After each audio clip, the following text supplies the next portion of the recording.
Probably 6 months before that, a friend of mine, Christine Brazil, I saw her in Target and her son had just been diagnosed. So she told me all about what to look for, what they had been going through since the diagnosis. And I started noticing that Julia was drinking more and that she was losing weight. I thought she was having a growth spurt. So I didn't really think much of it at first, and she had also just had norovirus.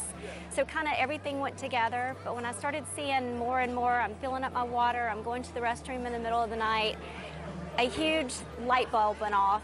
And I really think it was a God moment because everything came flooding back to me.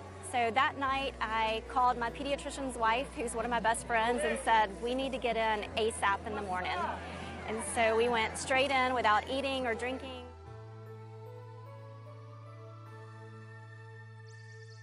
And he said, we have a room for you in PICU. You're going straight to the hospital. Fortunately, because my friend Christine had given me all the signs and symptoms to look for, we caught it very early. Julia was not in DKA. In fact, they said until a regular room is available, she's only here until we get another room for her because all of her blood work is completely normal except for her blood sugar. And then they did the antibody test and we found out that it was positive for type 1.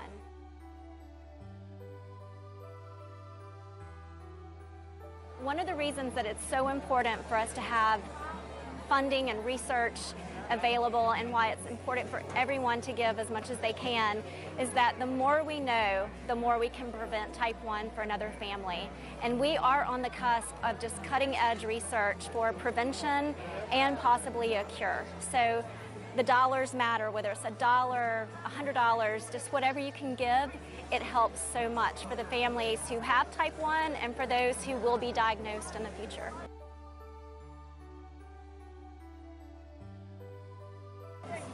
So I think the walk is extremely important. More and more children are being diagnosed along with adults. It's about 50-50 right now on diagnosed cases.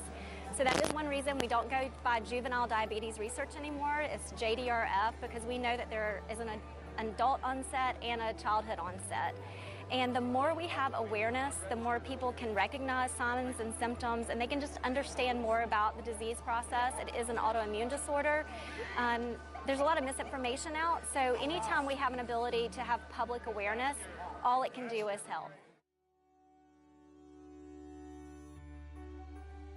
I'm so very grateful to anyone who gets involved and participates.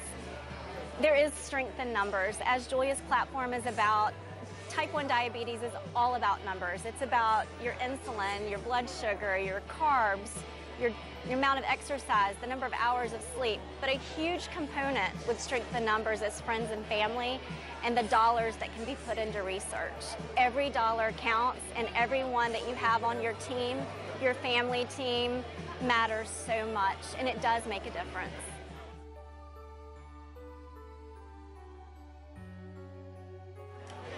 Anytime you have a loved one who has been impacted by type 1 and you see the day-to-day struggles when they're just trying to just have a normal life, it's impossible not to get involved. I'm so proud of Julia.